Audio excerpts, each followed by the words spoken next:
Big Bash লিগে Hobart হারিকেন্সের হয়ে রিশাদের দুর্দান্ত বোলিং। 4 ওভার বোলিং করে 21 রান দিয়ে নিয়েছেন একটি উইকেট। যে রিশাদ আগে গুগলি বল করতে ভয় পেতেন, এখন গুগলিতেই উইকেট তুলে নেন রিশাদ হোসেন, তাও আবার বিগ ব্যাশের মতো মঞ্চে। গুগলি বোলিংয়ে রিশাদ হোসেন ধীরে ধীরে পরিণত হচ্ছে একজন পাক্কা বোলারে।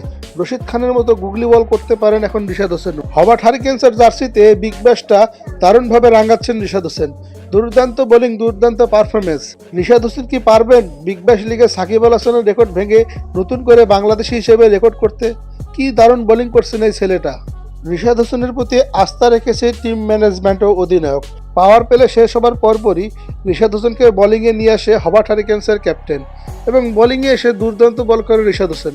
প্রথম ওভারে উইকেটের দেখা না পেলেও দ্বিতীয় ওভারে রিশাদ হোসেন উইকেটের দেখা পায়, এবং হবার্ট হারিকেন্সের জার্সিতে আজকের ম্যাচে রিশাদ হোসেন কিপটে বোলিং করেন। মাত্র 4 ওভার বোলিং করে 21টি রান দিয়ে একটি উইকেট তুলে নেয়।